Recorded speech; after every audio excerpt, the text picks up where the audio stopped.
नमस्कार दर्शकों, मेरा नाम है गौरव अग्रवाल। कहते हैं कि ताकतवर वही है जो बदलते माहौल में खुद को ढाल सके और अपनी जमीन को किसी भी कीमत पर ना खोए। पिछले काफी समय से रूस और यूक्रेन के बीच चल रही जंग में दोनों देश अपनी इसी शक्ति का प्रदर्शन कर रहे हैं और दोनों देशों की तरफ से बरसते बारूदी लपटें अब यूरोप को भी अपनी चपेट में लेने को तैयार है। यानी यूरोप में महायुद्ध का खतरा बढ़ता जा रहा है और इसी बीच रूस के राष्ट्रपति पुतिन सिर्फ 4 दिन बाद भारत दौरे पर आ रहे हैं। पुतिन का दिल्ली दौरा काफी अहम है क्योंकि पूरी दुनिया की निगाहें पुतिन की इस यात्रा पर लगी हैं। खासकर अमेरिका और यूरोपीय देश पुतिन के भारत दौरे से काफी असहज और परेशान है। अमेरिका और नेटो की चिंता यह भी है कि आखिर पुतिन भारत के साथ कौन सी बड़ी डील करने जा रहे हैं। रूसी संसद में भी इस बात पर मुहर लगा दी है कि पुतिन के इस दौरे में रूस और भारत के बीच बड़ा रक्षा समझौता हो सकता है। लेकिन अमेरिका और यूरोप के लिए बड़ी चिंता यह है कि क्या यह दौरा यूक्रेन युद्ध को लेकर आखिरी रास्ता साबित होने वाला है। सवाल यह भी है कि क्या पुतिन दिल्ली में मॉस्को लौटने के बाद यूक्रेन और यूरोप को लेकर कोई बड़ा कदम उठाने वाले। यह सवाल इसलिए भी उठ रहे हैं क्योंकि नेटो और यूरोपीय देश रूस के खिलाफ बहुत बड़ी तैयारी कर रहे हैं। इन सभी सवालों पर चर्चा करने के लिए हमारे साथ एक्सपर्ट भी मौजूद रहेंगे। लेकिन शुरुआत पुतिन के भारत दौरे को लेकर आ रही बड़ी खबर से करते हैं। देखिए, बड़ी खबर है यहां पर, भारत के साथ बड़ी डील कर सकते हैं पुतिन। दिल्ली से निकल सकता है यूक्रेन युद्ध का समाधान। पीएम मोदी और पुतिन की मीटिंग पर ट्रंप की भी नजर बनी हुई है। ऐतिहासिक मुलाकात पर यूरोपीय संघ की भी नजर है। पुतिन 4 और 5 दिसंबर को भारत दौरे पर रहेंगे।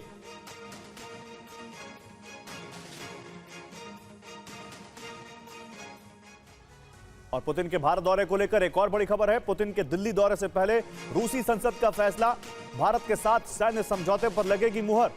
दोनों देशों के बीच रक्षा सहयोग बढ़ाना मकसद है।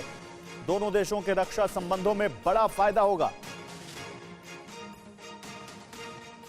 और पुतिन के भारत दौरे के बीच एक और बड़ी खबर है। यूक्रेन पर युद्ध रोकने का दबाव अब बढ़ेगा। युद्ध रोकने के लिए ज़ेलेंस्की पर दबाव डालेगा अमेरिका।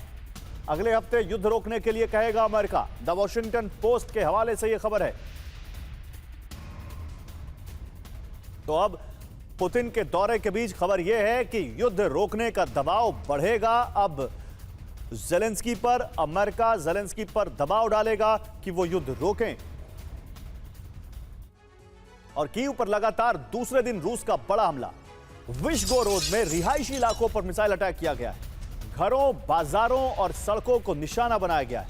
कीव पर हमले में मिसाइल की चपेट में आए हैं कई लोग। नागरिकों में दहशत फैलाने की रूस की साजिश, ये यूक्रेन का कहना है।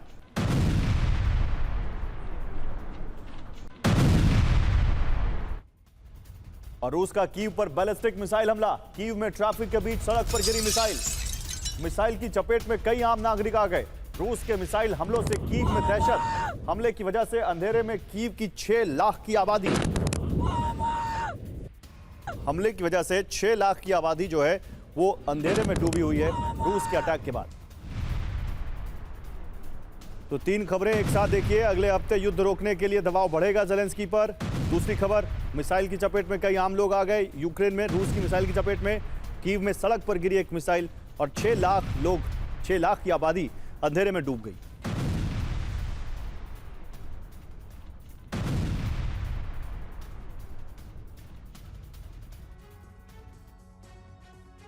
तो देखिए, धुआंधार बमबारी, कीव में ब्लैकआउट। राजधानी कीव पर लगातार अटैक किया जा रहा है। कीव के अलग अलग हिस्सों में रूस ने अटैक किया। हमले में कीव में भारी तबाही हुई। ड्रोन और मिसाइल से अटैक किए गए। टारगेट पर क्या है? सैन्य ठिकाने, रिहायशी इलाके, एयरबेस, एनर्जी इंफ्रास्ट्रक्चर। कीव में अंधेरा छा गया। कीव के करीब आधे हिस्से में बिजली नहीं है। करीब 40% आबादी अंधेरे में रह रही है। कीव में 14 से 16 घंटे तक बिजली कटौती है।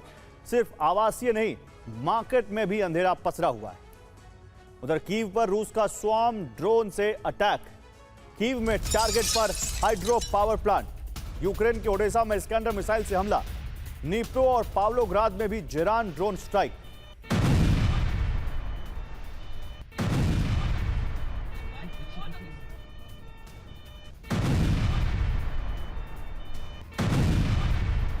तो ये पावलोग्राद में जेरान ड्रोन स्ट्राइक हुई है।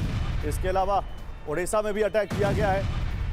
और लगातार रूस यूक्रेन के ओडेसा में स्कैंडर मिसाइल से हमला कर रहा है। रूस में स्वॉर्म ड्रोन अटैक किया है, तो अपनी इंटेंसिटी अटैक की बढ़ा दी है रूस ने, ऐसा लगता है। तो 48 घंटे कीव पर रूस का कहर। रिहायशी बिल्डिंग पर हमला किया गया, चलती कार पर मिसाइल गिरी है, हाइड्रो पावर प्लांट मुख्य टारगेट रहा है। ये 3 तस्वीरें आपके सामने हम रख रहे हैं। रिहायशी बिल्डिंग पर हमला देखिए आप, उसके अलावा चलती कार पर अटैक किया गया है और हाइड्रो पावर प्लांट भी मुख्य टारगेट रहा है यहां रूस का। तो यूरोप की वजह से रूस यूक्रेन शांति प्लान फेल हो गया। रूस यूक्रेन के बीच जंग रुकने की संभावना कम है। यूरोप ने ट्रंप के पीस प्लान को खारिज किया है। पीस प्लान को यूरोप ने एक तरफा प्लान बताया था। रूस ने यूरोप पर युद्ध भड़काने का आरोप लगाया। रूस ने कहा कि यूरोप नहीं चाहता कि जंग खत्म हो। तो ट्रंप का पीस प्लान यूरोप ने फेल किया। यूरोप की वजह से अमेरिका का प्लान सफल नहीं हुआ। यूरोप ने पीस प्लान को मानने से इनकार किया। प्लान को यूक्रेन के लिए सरेंडर करने वाला बताया था। यूरोप ने अमेरिका से नया पीस प्लान बनाने की अपील की। प्लान पर यूरोप की आपत्ति के बाद पुतिन ने धमकी दी, शर्तें पूरी किए बिना यूक्रेन में युद्ध विराम संभव नहीं। यूरोप नहीं चाहता कि रूस यूक्रेन के बीच युद्ध रुके। उधर नेटो और रूस में चरम पर पहुंच चुका है तनाव। रूस बॉर्डर पर नेटो की बड़ी तैयारी है। रूस की सीमा पर फाइटर जेट की तैनाती है। पोलैंड कर रहा है फाइटर जेट्स की तैनाती।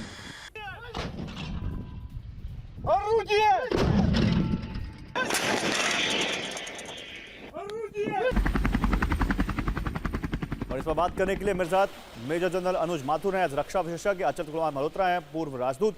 आप सभी का स्वागत है।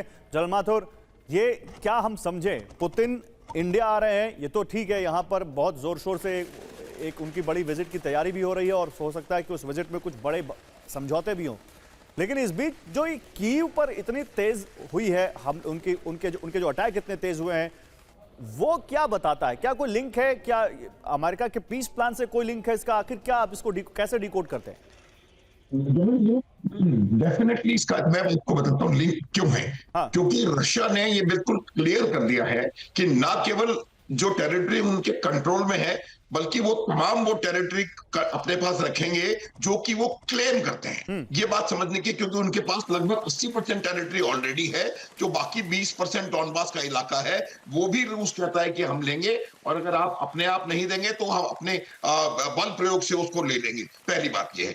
दूसरी बात, पुतिन ने बिल्कुल साफ कर दिया है कि वो ये जो पीस प्लान है और उसको अमेंड करके 19 पॉइंट पे ला करके दिया है, वो पीस प्लान कहीं ना कहीं सिर्फ एक डिस्कशन पॉइंट्स हैं। वो कहता है कि हम इनको देखेंगे और उसके बाद अब इसको डिजाइन किया जाएगा।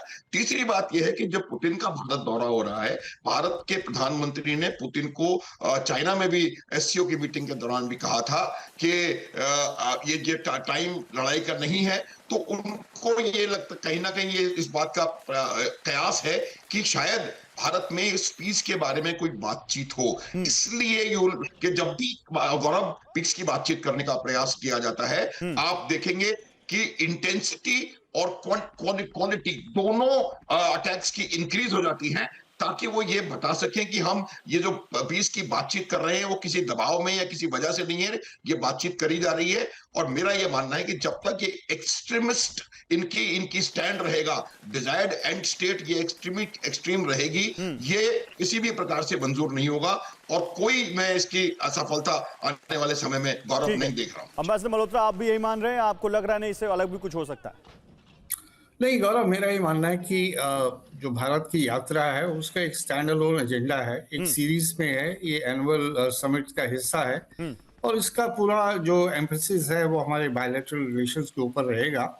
डेफिनेटली जो रीजनल और इंटरनेशनल इश्यूज है वो डिस्कस किए जाएंगे, लेकिन कहीं पुतिन ये सोच के कोई ऐसा एक्शन ले रहे हैं कि भारत विजिट कर रहा हूँ और भारत में मुझसे कहा जाएगा कि युद्ध रोक दो। भारत ने तो अपनी पोजीशन पहले से क्लियर किया है कि we are on the side of peace, और हम शांति चाहते हैं। और पहली बार नहीं, दूसरी बार नहीं, 2-3 बार ये मैसेज हमारी तरफ से जा चुका है। लेकिन रशिया का एक अपना एजेंडा है, वो हमारी इस विजिट को या हम अपनी इस विजिट को उसका जो प्लान्स हैं यूक्रेन में या विज़ावी यूरोप या उसकी नेटो को लेके जो उसकी मन में संशय है उसके साथ लिंक नहीं करना चाहेंगे। क्योंकि ये ऑलरेडी एक ऑनगोइंग प्रोसेस है और मुझे नहीं लगता कि इसमें कोई फिलहाल भारत के लिए कोई बहुत बड़ा रोल है ठीक है। अदा करने के लिए या दोनों साइड्स को टेबल पे लाने के लिए। वो साइड्स आ चुकी हैं, 28 पॉइंट हो या 19 पॉइंट हो। अब इसमें सबसे इस समय जो रोल है वो यूरोप की मैं देख रहा हूँ कि काफी न्यूट्रल रोल कह लीजिए, जो भी कह लीजिए। अब उन्हें देखना है कि किस हद तक इसको वो एक्सेप्टेबल बना सकते हैं दोनों साइड्स के लिए, इनके लिए, ताकि यूक्रेन के लिए भी जो है फेस सेविंग हो जाए, यूरोप के लिए भी फेस सेविंग हो जाए कि उन्होंने सरेंडर नहीं किया, डर के नहीं किया, और ये जो है एक टोटली एक तरफा फैसला नहीं हुआ। और पुतिन भी ये कहे कि चलो मैक्सिमल, जितना मैक्सिमम मान सकते थे हमने मांगा, लेकिन उसमें से जो मिला उसे भी लेकर हम खुश हैं। तो ये बात वहां जाके अटकती है। पुतिन की भारत यात्रा को हमें भारत और पुतिन रशिया के जो संबंध है उसी क्योंकि अब दुनिया में जो कुछ हो रहा है उनसे अगर ये नेता जुड़े हुए हैं तो डिस्कशन तो होगा ही होगा। ठीक है, इसलिए एक और बड़ी खबर है, कीव पर लगातार हमले से नेटो हाई अलर्ट है। फुल रेडीनेस पर पोलैंड की ग्राउंड एयर डिफेंस और रडार यूनिट। पोलैंड ने अपनी वायुसेना को अलर्ट कर दिया। रूसी मिसाइल रूट की वजह से हाई अलर्ट पर है ईस्ट बॉर्डर। तो अब देखिए यूरोप में कैसे अलर्टनेस है, ये आपको पोलैंड की ये तैयारी बताएगी। पोलैंड ने अपनी वायुसेना को अलर्ट किया हुआ है रूसी मिसाइल रूट की वजह से। ईस्ट बॉर्डर भी, जो उनका ईस्टर्न बॉर्डर है जो लवीव से लगता है, उसको भी बिल्कुल उन्होंने हाई अलर्ट पर रखा हुआ है और ग्राउंड एयर डिफेंस और रडार यूनिट्स की भी तैनाती उन्होंने कर दी है।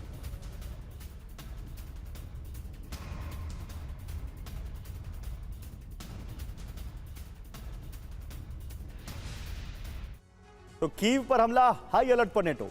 कीव पर रूस के बड़े हमले के बाद पोलैंड ने वायुसेना को एक्टिव कर दिया है।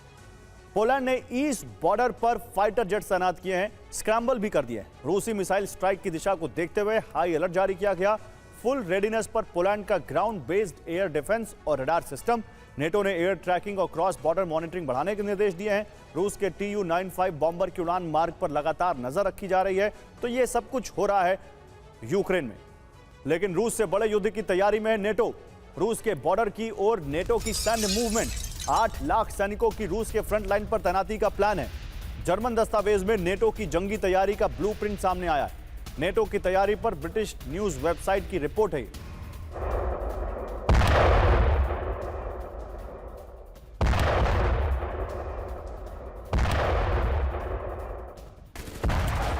तो नेटो की जंग की तैयारी है। रूस के बॉर्डर के नजदीक 8 लाख नेटो सैनिकों की तैनाती। अमेरिका, जर्मनी, ब्रिटेन के सैनिकों की तैनाती का प्लान है। 1200 पन्नों के ऑपरेशन प्लान जर्मनी दस्तावेज में डिटेल है। रूस से युद्ध हुआ तो बंदरगाह, रेलवे लाइन और पर हमले का प्लान है। नेटो के सैनिकों को कैसे हथियार पहुंचेंगे, इसकी रणनीति तैयार है। नेटो को आशंका है 2029 तक रूस से जंग छिड़ सकती है। जल माथुर, अब ये यहां पर आपका क्या मानना है, जो नेटो यहां पर जिस तरह से तैयारी कर रहा है, खासकर पोलैंड की जो हमने बातें बताई, 8 लाख सैनिकों की जो बात सामने आ रही है, जर्मन दस्तावेज जो लीक हुआ है, क्या यूरोप इसीलिए इस युद्ध को नहीं रोक रहा है कि उसकी तैयारी हो रही है, या क्या मसला क्या दिखता है?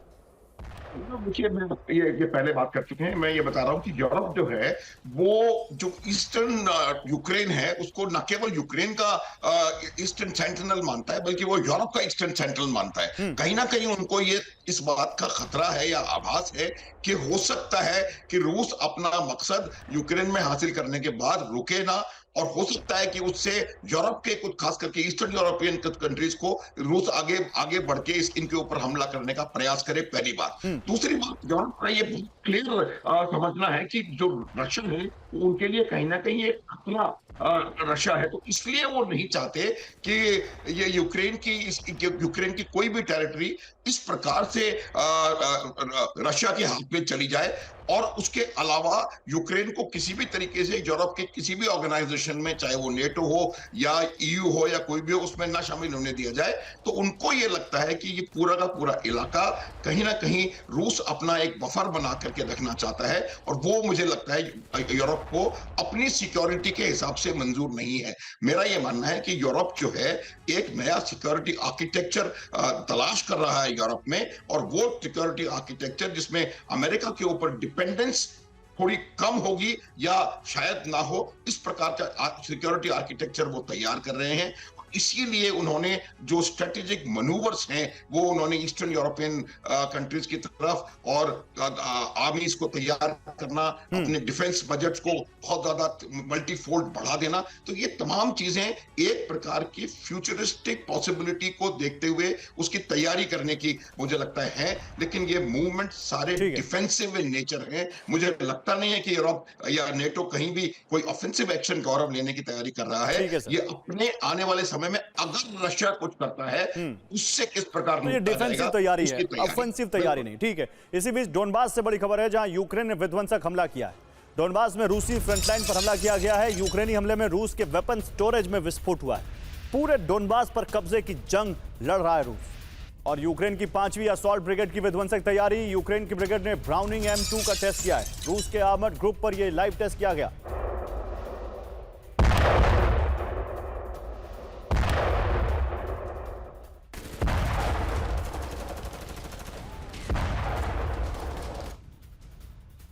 और रूस के खिलाफ बड़े युद्ध की तैयारी में यूक्रेन। यूक्रेन ने अटैक ड्रोन का प्रोडक्शन बढ़ा दिया है। ड्रोन प्रोडक्शन के लिए $292 मिलियन का बजट है। ज़ेलेंस्की ने मिलिट्री ऑपरेशन पर नया प्लान मांगा है। रक्षा मंत्री से सैन्य ऑपरेशन की जानकारी मांगी है।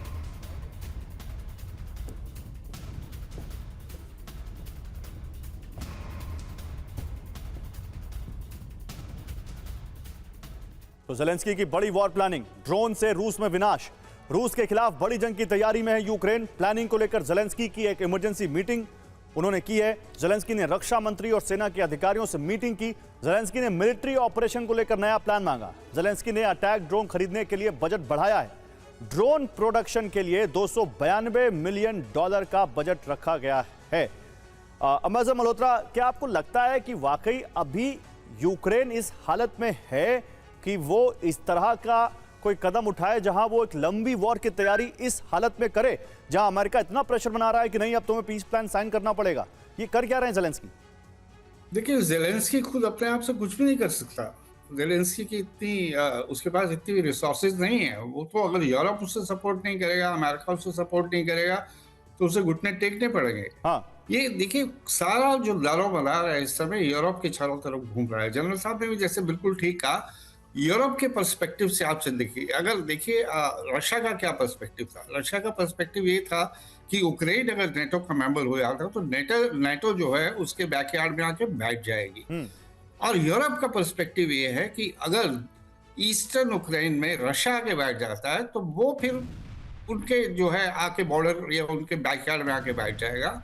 और मोल्दोवा जैसी कंट्रीज जहाँ ऑलरेडी कुछ डिस्प्यूट्स और कुछ इस तरह के हालात बने हुए हैं, they may be the next in the line. तो दोनों की जो हैं एप्रीहेंशंस और जो परसेप्शंस हैं वो अपनी अपनी जगह ठीक है, लेकिन यूक्रेन का बस नहीं है। यूक्रेन जो इतनी 3-3.5 साल की लड़ाई, क्या आप समझते हैं अपने बजट से या अपने दम पे लड़ रहा है? हम सब जानते हैं नहीं।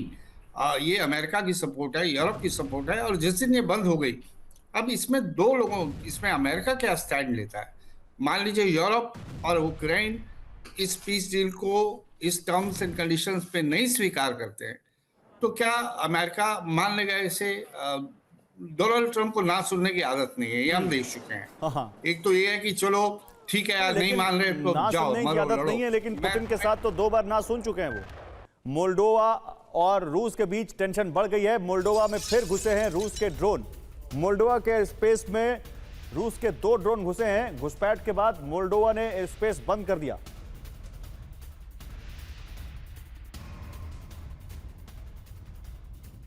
और विध्वंसक जंग की तैयारी में यूरोपियन यूनियन और नेटो। यूरोपियन यूनियन को बनाया जा रहा है नेटो का एक्सटेंशन। यूरोप में तेजी से बढ़ाई जा रही है सैन्य ताकत। नेटो की जंगी तैयारी पर बेल्जियम में रूस के राजदूत का दावा। गठबंधन रूस के हमले का झूठा डर फैला रहा है, ये कह रहे हैं रूस के राजदूत। तो यूरोपियन यूनियन और नेटो रूस के खिलाफ बड़ी जंग की तैयारी कर रहे हैं। कैसे, आइए बताते हैं। यूरोपीय देशों में तेज गति से सैन्यीकरण बढ़ाया जा रहा है। यूरोपियन यूनियन को नेटो के एक सैन्य एक्सटेंशन में बदला जा रहा है। रूस के बेल्जियम राजदूत का यूरोप की जंगी तैयारी पर दावा। यूरोप अपने लोगों को रूस के हमले का झूठा डर दिखा रहा है। यूरेशिया में हम टकराव नहीं, साझा सुरक्षा व्यवस्था चाहते हैं, यह कहा है रूस ने। मैं मसलन मल्होत्रा, क्योंकि आपकी बात कर गई थी तो आप ही के बाद फिर से आऊंगा। मैं कह रहा था कि 2 बार तो ट्रंप कह ही चुके हैं ना उनको, पुतिन कह ही चुके हैं ट्रंप को ना, लेकिन फिर भी ये जो रूस के राजदूत कह रहे हैं वो तो कह रहे हैं कि हम चाहते नहीं यूरेशिया में कोई कॉन्फ्लिक्ट हो। तो क्या ये जो नैरेटिव है यूरोप का, उसको रूस जानता है कि अगर हमने नहीं तोड़ा तो ये हमारे खिलाफ चला जाएगा, इसलिए वो बार बार इस तरह के बयान दे रहे हैं? नहीं गौरव, मैं पहली बात तो ये ना सुनने वाली बात जो है मैं पुतिन की तरफ से नहीं कह रहा था। इस समय अमेरिका ने एक जो है पीस प्लान बना के दिया है, और वो रशिया इज ऑलरेडी अमेरिका के साथ उनका सेम पेज पे है। जी जी। ना जो होगी वो यूरोप और यूक्रेन की तरफ से होगी। तो क्या इस ना को वो डाइजेस्ट कर पाएंगे? और इसकी ना के बावजूद भी वो फिर यूक्रेन के साथ मिलकर रशिया के साथ लड़ाई को आगे और 2-3 साल खींचेंगे या नहीं, उस ना की बात कर रहा हूं मैं।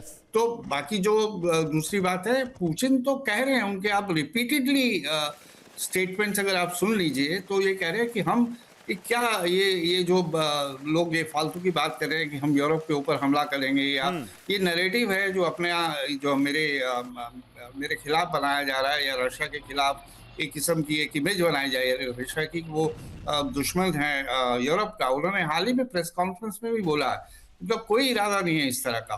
तो इस नैरेटिव को भी काउंटर करने की वो बात कर रहे हैं। बाकी देखिए, दुनिया में कुछ भी हो सकता है।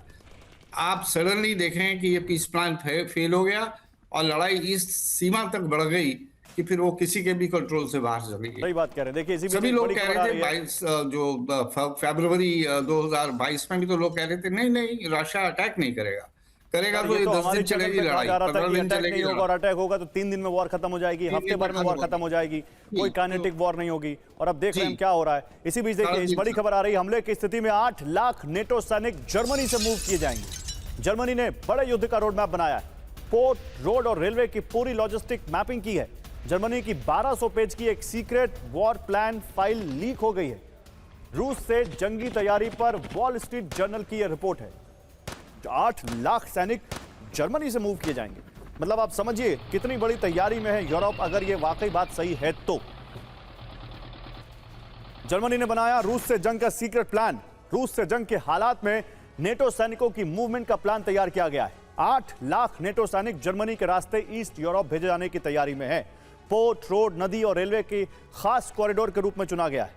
जर्मनी के वॉर प्लान में सैन्य और नागरिक दोनों क्षेत्रों की भूमिका तय की गई है। साइबर अटैक और सैबोटाज रोकने के लिए अलग सुरक्षा ढांचा बनाया गया है। जर्मनी की 1200 पेज की secret war plan report OPLAN DU leak हो गई है। ओप्लान डीयू में नेटो सैनिकों की मूवमेंट का पूरा खाका है। जनरल माथुर, ये रिपोर्ट लीक हो गई है, लीक करवाई गई है, कोई मैसेज देने की कोशिश है? ये ऐसे रिपोर्ट्स 8 लाख सैनिक, आपको लगता है जर्मनी के पास इतने सैनिक होंगे और वो पूरे मूव कर देंगे यूक्रेन की तरफ? मुझे नहीं लगता इस प्रकार का कोई भी चीज है। लेकिन मैं आपको मैंने पहले भी गौरव बताया था कि ये बिल्कुल निश्चित है कि यूरोप जो है वो मैसेजिंग कर रहा है, स्ट्रेटेजिक मनूवरिंग कर रहा है।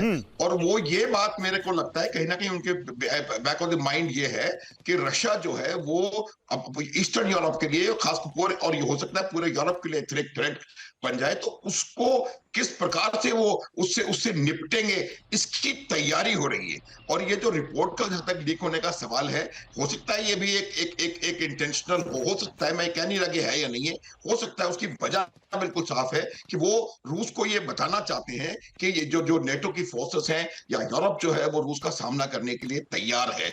एक बात मैं फिर बता देना चाहता हूं कि रशिया जो है वो किसी भी कीमत पे अपनी जो ओरिजिनल मिलिट्री ऑब्जेक्टिव्स हैं उनको हासिल किए बगैर किसी भी समझौते पर वो मानेगा नहीं। और जहां तक सवाल उन चीजों का है, और अगर ये जेलेंस्की को उस पर बाध्य किया गया तो ये वर्चुअल सरेंडर होगा गौरव, उसके अलावा कोई मुश्किल लगता नहीं है। कोई सूरत मुझे नजर नहीं आ रही। इस वजह से यूरोप और नाटो जो है वो आने वाले समय के लिए अपनी तैयारी करने की कोशिश कर रहे हैं, और वो तैयारी में तीनों प्रकार की तैयारी है। इंफॉर्मेशन वॉरफेयर से भी ये नैरेटिव फैलाकर ये नैरेटिव फैलाकर और या स्ट्रेटेजिक मैन्यूवरिंग करके यूरोप का फायदा क्या है? नहीं, यूरोप का एक तो अपने डोमेस्टिक कॉन्स्टिट्यूएंसीज के लिए भी है। जर्मनी की इकोनॉमी की तरफ बहुत बार इशारा किया गया कि काफी ठीक दूर से नहीं गुजर रही है। और ये मैसेजिंग है कि we are not a lame duck, कि हम ऐसे नहीं है कि चुप करके बैठे हैं। इतना बड़ा यूरोप है, यूरोपियन यूनियन है, 29 देश हैं, इंडस्ट्रियलाइज कंट्रीज हैं, और हमारी आंखों के सामने अगर ये सब हो जाएगा तो फिर हमारी औकात क्या है। तो जो उनकी इंटरनेशनल स्टैंडिंग है उसको डोमेस्टिकली कंस्टिट्यूएंसी के पॉइंट ऑफ व्यू से भी, इंटरनेशनल कंजम्पशन के पॉइंट ऑफ व्यू से भी, कि भाई we are also force to reckon with. हम ऐसे कोई आलतू फालतू नहीं बैठे हुए कि कोई भी आएगा रन ओवर करके चला जाएगा। आज यूक्रेन की बारी है, कल किसी और की बारी होगी, मोल्दोवा की होगी, तो ऐसे तो रशिया फिर हमारे ऊपर, सिर के ऊपर आके बैठ जाएगा। तो ये जरूरी है सब। और जो जनरल साहब भी जैसे कह रहे हैं कि अब नहीं, अगर आजकल में अगर फैसला हो भी जाता है तो इस बात की तो कोई गारंटी नहीं है कि 5 साल बाद क्या सिचुएशन होगी। तो अभी से क्यों नहीं तैयारी की जाए उसकी, कल को अगर बात कर रहे हैं, लेकिन इसी बीच देखिए एक बड़ी खबर और आ रही, रूसी कब्जे वाले डोनेट्स्क पर हमला किया गया है। यूक्रेन ने रूसी सैन्य पोस्ट को टारगेट किया है। यूक्रेनी ड्रोन हमले से तबाह हुआ रूसी सैन्य पोस्ट, और रूसी ड्रोन हमलों से दहल गया यूक्रेन। हमले में यूक्रेनी सैन्य पोस्ट तबाह हो गई। रूसी ड्रोन हमले से यूक्रेन की एक सैन्य पोस्ट तबाह हो गई।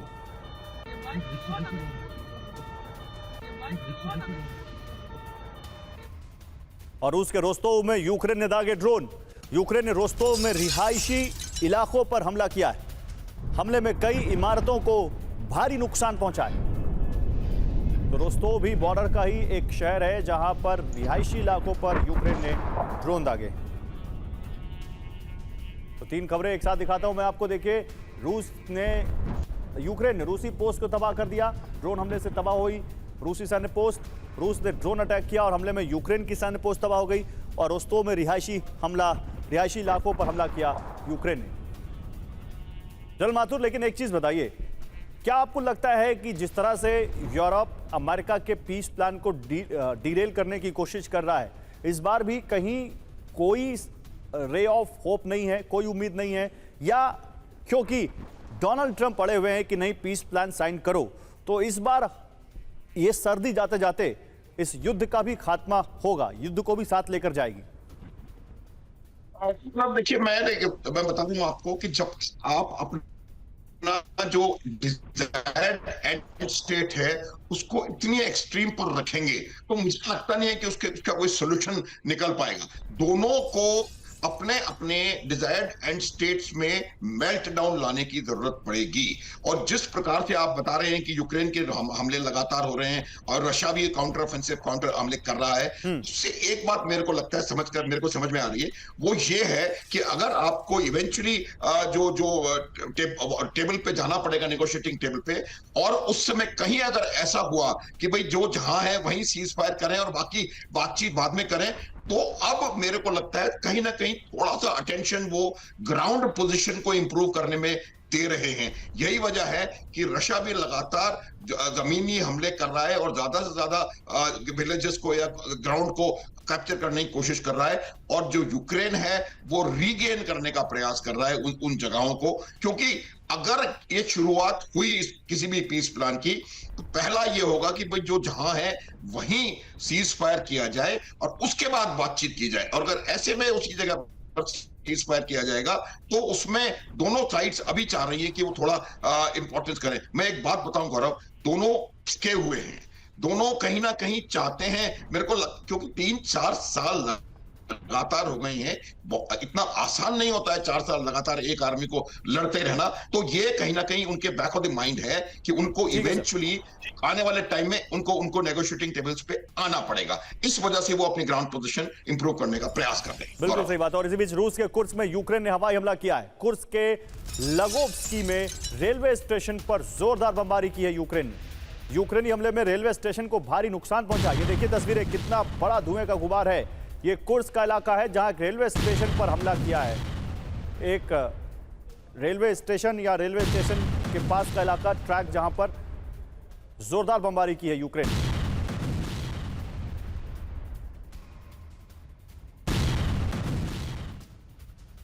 और रूस के अनापा में यूक्रेन का ड्रोन अटैक। यूक्रेन ने रिहायशी इलाके पर हमला किया। अनापा में ड्रोन अटैक किया है यूक्रेन ने, हमला किया है वहां पर रिहायशी इलाके में यूक्रेन ने।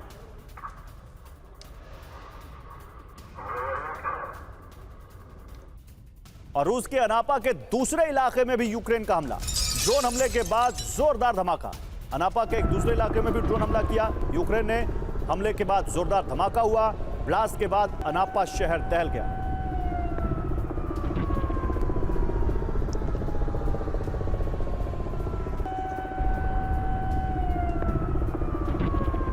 अम्बेसडर मल्होत्रा, क्या आपको लगता है कि जो अभी बात जनरल माथुर कह रहे थे, नेगोशिएशन पावर ही मजबूत करने की कोशिश दोनों तरफ से की जा रही है, जो हम अटैक देख रहे हैं यूक्रेन के भी इस वक्त?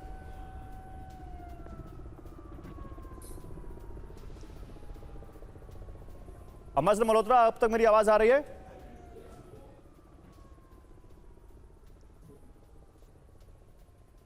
लगता है अम्बेसडर मल्होत्रा तक आवाज नहीं जा रही। जनरल माथुर, तो नेगोशिएशन पावर तो फिर यूक्रेन भी मजबूत कर रहा है अपनी? बिल्कुल बिल्कुल, मैं यही कह रहा हूं। इसीलिए आप देखिए, मैं क्या होगा कि जब आप सीज फायर, किसी भी प्रकार का शॉर्ट हो, अनस्टेबल हो, किसी भी प्रकार के सीज फायर को देख रहे हैं, उस समय जो पोजीशन ग्राउंड के ऊपर होगी वो इंपॉर्टेंट होती है।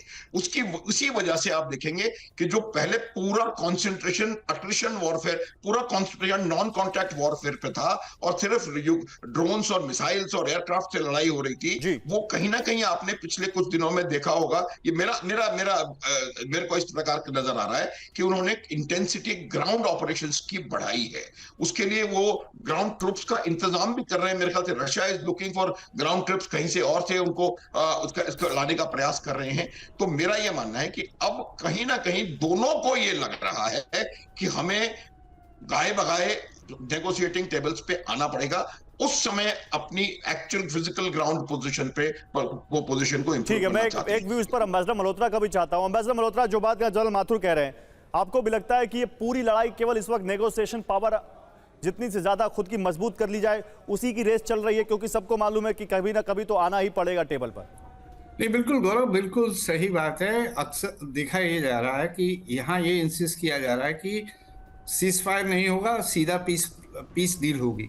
लेकिन हकीकत में होता यही है कि पहले सीज फायर होता है और उसके बाद में जो है पॉइंट बाय पॉइंट डिस्कशन होता है, पहले लड़ाई रुकवाई जाती है। ठीक बात है। ऐसी सिचुएशन में जो स्टैंड स्टिल एग्रीमेंट होता है कि आप जहां, जैसे जनरल साहब ने भी कहा, जो जहां है वो वहीं बैठा रहेगा और उसके बाद कुछ सालों साल चलती रहती है। अब ये जब रशिया और जॉर्जिया का कितने साल हो गए यार इस बात को, 2008 में लड़ाई हुई थी, उसके बाद से ये सब चले जा रहा है। जिनेवा टॉक्स, कोई उसका कोई फैसला नहीं हो रहा है। तो ये एक तरीका ये होता है। शायद इसी को देखते हुए, इसी बात को मद्देनजर रखते हुए डिमांड्स ये भी आ रही हैं कि ये स्टैंड स्टिल एग्रीमेंट या सीज फायर एग्रीमेंट नहीं किया जाए, सीधे सीधे एक टोटल 100% पीस प्लान पे ही एग्री किया जाए, जिसमें लड़ाई रोकना एक पहला पॉइंट होगा कि लड़ाई रोकी जाएगी और इस कंडीशंस पे रोकी जाएगी। तो अगर तो ये दूसरे वाली सिचुएशन है कि जो जहां है वहां पे रोक दिया जाए, इसे सील कर दिया जाए और बाद में देखेंगे कि इसकी ऑनरशिप किसकी है, सॉवरेनिटी किसकी है, तो उस पॉइंट ऑफ व्यू से अगर आप देखते हैं तो जिसके पास जितना कब्जा होगा वो एडवांटेज में होगा। बड़ी बात आप कह रहे हैं। देखिए, इसी बीच एक और बड़ी खबर आ रही है, मैं आ रहा हूं आपके पास। एक और बड़ी खबर आ रही है। पुतिन के भारत दौरे से पहले जेलेंस्की की पेरिस में मैक्रों से मुलाकात होगी। मैक्रों और जेलेंस्की की सोमवार को मुलाकात होनी है। मीटिंग में पीस प्लान को लेकर चर्चा की जाएगी। तो यूरोप के नेताओं से मिल रहे हैं जेलेंस्की। इसी बीच जब पुतिन भारत आ रहे हैं उससे पहले जेलेंस्की पेरिस जा रहे हैं और वहां वो फ्रेंच प्रेसिडेंट इमैनुअल मैक्रों से मुलाकात करेंगे। और इसी बीच एक और बड़ी खबर आ रही है। अमेरिका जाएगा यूक्रेन का प्रतिनिधिमंडल। ट्रंप की टीम से यूक्रेन की मीटिंग है। और ये क्यों है? क्योंकि पीस प्लान पर बात करनी है। ट्रंप ने 28 पॉइंट्स का एक पीस प्लान दिया है यूक्रेन को। अब यूक्रेन की तरफ से एक टीम जा रही है जहां ट्रंप से मुलाकात होगी और पीस प्लान पर चर्चा होगी। और इस वक्त की एक और बड़ी खबर है। न्यूक्लियर वॉर की स्थिति में टारगेट पर अमेरिका के टॉप 5 शहर। वॉशिंगटन राजनीतिक और सैन्य कमान होने से नंबर 1 खतरा है। ग्लोबल फाइनेंस हब होने से हाई रिस्क पर है न्यूयॉर्क। इसके अलावा लॉस एंजलिस, सैन फ्रांसिस्को और ह्यूस्टन जो है वो भी यहां न्यूक्लियर वॉर की स्थिति में बहुत वल्नरेबल हैं। टेक और एनर्जी हब होने की वजह से सैन फ्रांसिस्को और ह्यूस्टन पर भी असर, ह्यूस्टन भी टारगेट पर होंगे। कैसे, आइए मैं आपको डिटेल में बताता हूं। सबसे पहले तो राजधानी अमेरिका की वॉशिंगटन डीसी। न्यूक्लियर अटैक में सबसे पहले हमले की आशंका व्हाइट हाउस, कैपिटल और पेंटागन होने से टॉप स्ट्राइक टारगेट है। न्यूयॉर्क क्योंकि फाइनेंशियल हब है, फाइनेंशियल पावर है अमेरिका की और न्यूयॉर्क स्टॉक एक्सचेंज है वहां पर, इसलिए दूसरा सबसे बड़ा खतरा वो बनता है। लॉस एंड खतरा मतलब उस पर है खतरा, वो टारगेट बनता है। लॉस एंजलिस पोर्ट सिस्टम और एंटरटेनमेंट इंडस्ट्री है, हॉलीवुड हब है, इसलिए वो हाई वैल्यू टारगेट बन जाती है। San Francisco, Silicon Valley America की टेक लाइफलाइन पर सीधा खतरा है। और पांचवा Houston, oil gas network, nuclear scenario में सबसे गंभीर रिस्क यहां भी है। क्या ऐसा कुछ हो सकता है जनरल माथुर कि हम एक बार फिर से हिरोशिमा और नागासाकी जैसा कुछ दोहराते हुए देखें, या ये जो रिपोर्ट्स आ रही हैं अलग अलग पब्लिकेशंस की, अलग अलग जो ये रिपोर्ट है ये CSIS, रांड और एटॉमिक साइंटिस्ट की रिपोर्ट्स है, क्या ऐसा हो सकता है कुछ जो ये रिपोर्ट्स कह रही हैं? मतलब ये तो फिर जलजला आ जाएगा अगर ऐसा कुछ होता है तो। ये रिपोर्ट इसलिए आना जरूरी है और इस बात की तैयारी इसलिए करना जरूरी है कि आपको मालूम होना चाहिए कि अगर न्यूक्लियर स्ट्राइक आएगा तो कहां आएगा, ताकि आप उसकी तैयारी कर सके। मैं आपको थोड़ा सा एक बता देना चाहता हूं कि जब हिरोशिमा नागासाकी हुआ था उस समय अमेरिका के अलावा किसी और दुनिया के देश के पास न्यूक्लियर वेपन्स नहीं थे। इस वजह से अमेरिका उन न्यूक्लियर वेपन्स का प्रयोग कर सका, किसी के पास भी नहीं थे।